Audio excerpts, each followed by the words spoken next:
On va passer la parole aux députés qui sont présents. Monsieur Lenné. Merci, Monsieur le Président. J'ai 3 groupes de questions. Je peux prendre 3 fois la parole, ce sera peut-être plus clair.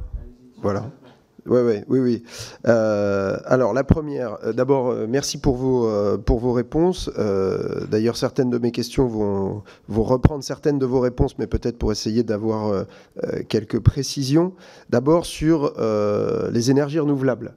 Vous avez déjà répondu en partie à ce qui expliquait le retard qui a été qualifié tout à l'heure de relatif, pour rester poli, de la France dans le développement des ENR.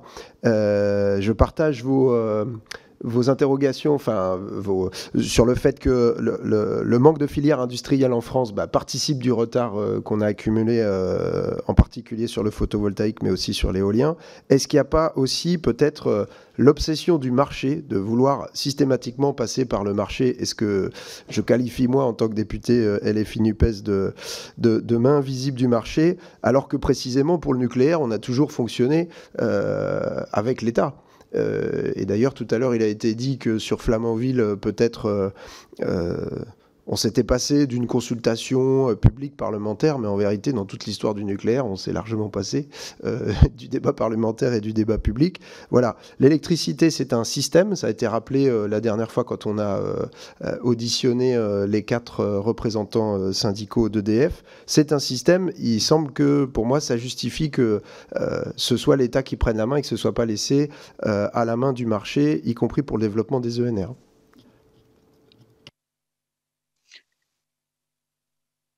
Alors, je dirais que je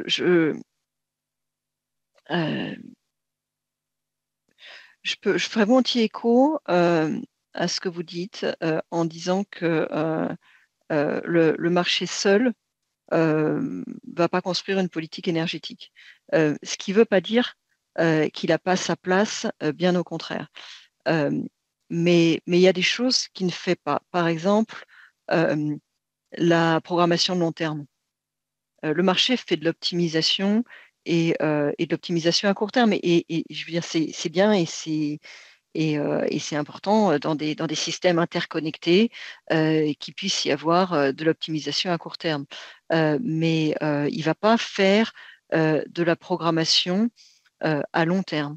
Pour moi, une politique énergétique bien équilibrée, c'est une politique énergétique dans laquelle, d'abord, l'État fait de la programmation à long terme, y compris, par exemple, sur des sujets de recherche qui n'ont pas de visibilité sur, mais plus que ça, sur des sujets de réseau, des sujets de stockage, des sujets comme je vous ai dit un peu plus tôt qu'on avait lancé une réflexion sur les questions capacitaires, l'équilibre entre la base et le reste, les capacités pilotables, ce genre de choses-là. En fait, le marché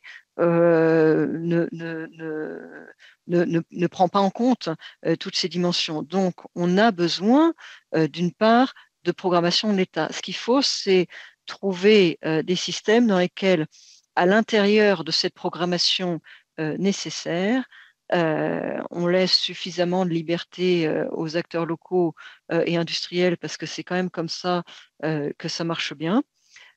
Et on fait effet de levier sur de l'argent privé pour que ce soit avant tout des capitaux privés qui soient investis, parce que c'est des sommes tellement conséquentes, la transition énergétique, que si vous voulez faire ça sur le budget de l'État, euh, bah, d'abord, vous allez probablement faire les choses de manière très sous-optimale, mais surtout, vous n'y arriverez pas.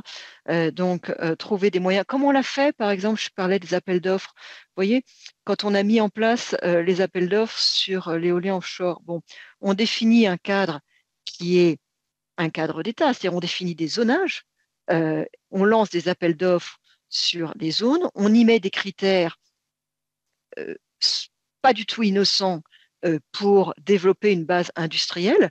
Mais enfin, les appels d'offres, ils sont à destination d'acteurs privés et c'est les acteurs privés qui y répondent et qui derrière construisent. Pour moi c'est ça, une politique équilibrée. Je précise que pour que ça marche bien, il faut qu'il y ait de la visibilité et il faut qu'il y ait vraiment enfin, que les acteurs privés se sentent suffisamment à l'aise pour pouvoir investir dans le long terme. Ce qui, à mon avis, est une des forces de ce qui est en train d'être fait aux États-Unis avec l'Inflation Reduction Act. Je vous donne juste un exemple sur l'hydrogène.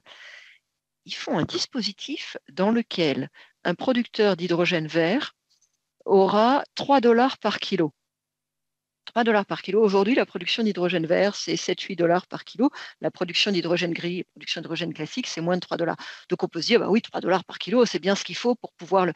Mais sauf que la courbe d'apprentissage est très rapide. Il est probable que ça suive une courbe d'apprentissage du type qu'on a eu sur le solaire.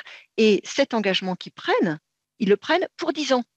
C'est-à-dire qu'on donne aux acteurs privés une visibilité de 10 ans. Si vous investissez pendant 10 ans, vous serez subventionné à hauteur de. Et d'ailleurs, au bout de 10 ans, ça ne s'arrête pas d'un coup, il y a un phasing out.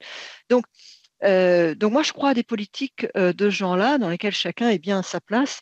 L'État dans la stratégie et un peu de planification et l'organisation d'un système qui permet d'attirer un maximum de capitaux et d'investir l'argent là où il faut. Je vous remercie. Bon, j'entends votre raisonnement quand même sur les masses monétaires. L'État vient de racheter pour quelques milliards les dernières actions d'EDF qu'il n'avait pas. EDF est endetté à hauteur de 60 milliards et je crois que le grand carénage est estimé entre 100 et 150 milliards. Donc, je note qu'on se pose un peu moins de questions pour dépenser sur cette partie-là. Mais c'est pas grave. Deuxième question, si je ne dis pas de bêtises, le 3 janvier 2012, l'ASN vous a remis un rapport, je crois que c'est à votre demande et suite à Fukushima, et en particulier sur la question de la sous-traitance. Mettant en balance la question de la sous-traitance et celle de la sûreté des installations. Alors, est-ce que vous avez quelques précisions à nous apporter là-dessus? Deuxième chose, on sait que les sous-traitants reçoivent 80% des doses qui sont reçues par les agents qui interviennent sur les centrales. Est-ce que c'est pas ça la vraie raison du fait qu'on les laisse à l'extérieur d'EDF?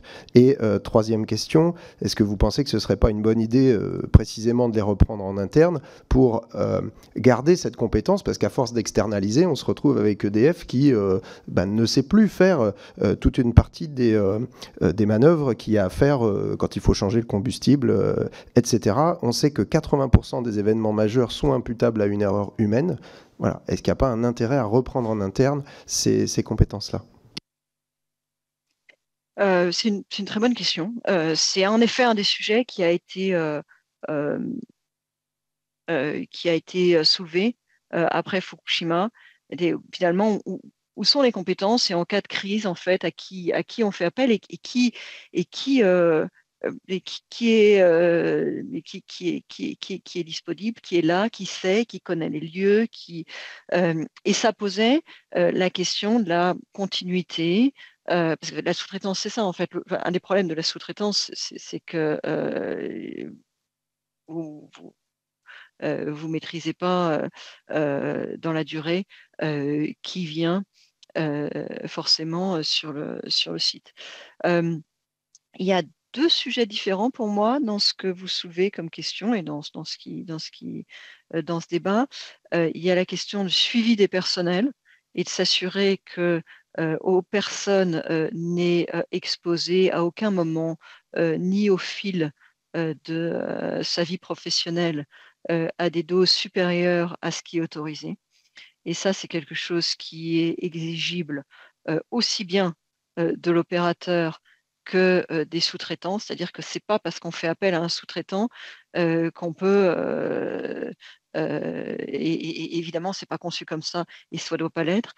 Et à la question des compétences, qui est donc une question différente, parce que même si vous vous assurez qu'aucun sous-traitant n'est exposé à plus que les doses autorisées, la question de la continuité des compétences est évidemment pas la même si l'opérateur, si le personnel est titulaire ou est appelé à des missions variées. Il avait été demandé de mémoire dans ce débat, il avait été demandé à EDF de faire une revue de compétences et une revue de la question de la sous-traitance au titre de la continuité et de la construction des compétences. Je ne pourrais pas vous dire ce qu'il en est devenu parce que, comme vous le soulignez, le rapport, il a été remis janvier 2012. Et moi, j'ai quitté le ministère le 14 février 2012. Donc, je ne pourrais pas vous dire avec plus de précision quelle suite EDF a donné au rapport, mais il y avait, je dis, il faut vraiment séparer parce que je ne voudrais pas qu'on laisse dans l'idée que sous prétexte que c'est un sous-traitant, il peut être exposé à plus de radiation. C'est pas vrai. C'est pas fait comme ça. C'est pas construit comme ça. Mais ça ne veut pas dire que ça pose pas un problème de compétences. Et la question des compétences devait être étudiée par EDF pour éventuellement remettre en cause certains dispositifs de sous-traitance. Je ne saurais pas vous dire quelle suite a été donnée à ça. Je vous remercie. Donc, dernière question, puisque vous étiez en poste à l'époque de Fukushima et en charge de la sûreté du nucléaire. Est-ce que vous pensez qu'un tel accident est exclu en France? On sait que plusieurs de nos centrales sont situées en bord de mer ou en zone inondable. Et d'ailleurs, Penly est construit sur un polder. Et là, est à l'étude l'idée de faire 2 nouveaux EPR à Penly. À Gravelines, on va en construire également 2 nouveaux sur un site entièrement offshore. Du coup, question suivante, est-ce bien raisonnable finalement de relancer la construction de nouvelles centrales avec Flamanville qui est toujours pas terminé? Bon, vous avez déjà largement répondu sur Flamanville, mais un prototype de EPR2 qui pour l'instant est quand même pas vraiment au point. La question des déchets, à l'heure actuelle, pour s'occuper des déchets, les installations qu'on a à la fois autour des réacteurs et avec l'Andra et avec Cigéo ne sont pas du tout dimensionnées pour accueillir de nouveaux déchets qui viendraient de nouvelles centrales. Et enfin, il y a quand même le réchauffement climatique qui s'installe pour un petit moment, même si on essaye de lutter contre. La question de la sécheresse et du réchauffement des cours d'eau. Voilà. Ma question, c'est est-ce qu'un accident tel que Fukushima serait possible en France et est-ce bien raisonnable de relancer la construction de nouveaux réacteurs quand on sait tout ça? Alors, est-ce qu'un accident Fukushima serait possible en France? J'ai envie de vous dire, probablement pas exactement le même, mais quelque part, c'est pas le sujet. On a entendu ici ou là des propos sur le fait qu'il n'y allait pas avoir de tsunami dans le Rhin et que donc Fessenheim n'était pas en situation de risque. C'est vrai. Mais les leçons de Fukushima, c'est pas juste est-ce qu'on peut avoir un tsunami. Les leçons de Fukushima, ce que j'ai essayé d'esquisser, c'est un accident dans lequel, en fait, il y a une série de suraccidents qui aboutissent à avoir un site nucléaire qui est coupé du monde et en situation potentiellement d'emballement. C'est-à-dire un événement naturel qui est un tsunami qui noie le dispositif de refroidissement et derrière un emballement parce qu'il n'y a pas suffisamment de dispositifs autonomes de refroidissement et des problèmes connexes non mineurs comme la mise en danger des mises en fragilité des piscines parce qu'il y a un problème de résistance des piscines à cette situation, la mise en danger des opérateurs sur le site parce qu'il y a un problème de protection des opérateurs en situation d'accident sur le site, etc., etc. Donc, ce que je veux dire, c'est que c'est pas parce qu'on risque pas un tsunami ici ou là, vous n'aurez pas de tsunami à Saint-Laurent-des-Eaux, qu'il n'y a pas qu'on n'a pas à apprendre, qu'il n'y a pas des conséquences à tirer de l'accident de Fukushima. Et d'ailleurs, c'est ce qu'on a essayé de faire dans les évaluations complémentaires de sûreté. On s'est pas posé, enfin, on s'est pas seulement posé la question de savoir si l'accident exactement en tant que tel était réplicable, parce que, vous voyez, et puis d'ailleurs, c'est pas comme ça que ça arrive. Là, c'est jamais, ça se répète jamais exactement de la même manière. Et ça ne veut pas dire qu'il faut pas tirer des enseignements. Donc, on a essayé quand même de tirer des enseignements à travers tout ce que j'ai dit, les diesels de secours beaucoup mieux d'abord doublé et non sensible, non sensible aux tremblements de terre, aux tornades, etc., beaucoup mieux protégé, mais aussi des choses comme les forces d'action rapide nucléaire projetables sur le site pour ne pas se retrouver en fait avec juste une dépendance de ceux qui sont là, des choses de ce genre-là. Est-ce que c'est parfait et est-ce qu'on peut faire mieux? Tous les systèmes de production énergétique ont leurs inconvénients et celui-là en a comme d'autres. Vous avez cité la question des déchets. Pardon de vous dire, mais il y a une petite inconséquence je ne sais pas si c'est votre cas personnel, mais je crois que c'est celui de votre parti, à s'être tellement battu contre la quatrième génération et à pointer du doigt aujourd'hui le problème des déchets.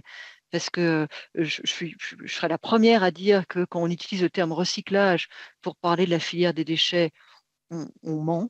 Parce qu'en fait, aujourd'hui, il n'y a pas un recyclage, la filière n'est pas bouclée, mais enfin, c'était aussi l'enjeu de tous ces travaux de recherche. Et donc, à un moment, il faut bien les avancer et trouver des solutions. Ça faisait partie du projet initial et je trouve que c'est quelque chose qui doit être poursuivi et qui doit être, voilà, qui doit être avancé. Sur la question du réchauffement climatique, je comprends très bien le problème que vous soulevez. Oui, une centrale, ça doit être refroidi. Je voudrais juste souligner, parce que je trouve que parfois il y a une ambiguïté là-dessus, que la quantité d'eau nécessaire pour refroidir et pour produire n'est pas la même. Alors, il en faut pour refroidir. Et un des problèmes à Fukushima, c'est pas qu'il n'y avait plus d'eau, par définition, il y en avait, mais c'est que les pompes étaient noyées. Donc, si vous voulez, il faut non seulement avoir de l'eau, mais avoir un système qui pompe et qui permet de refroidir. Mais la quantité d'eau nécessaire pour refroidir un réacteur qu'on a mis à l'arrêt en situation de crise ou d'urgence, c'est-à-dire qu'on a fait tomber les barres, on l'a mis à l'arrêt, la réaction s'arrête, il va falloir continuer à le refroidir. Mais c'est juste du refroidissement de quelque chose qui a été arrêté. Et la quantité d'eau nécessaire pour pouvoir fonctionner à plein dans la durée, elle est pas la même.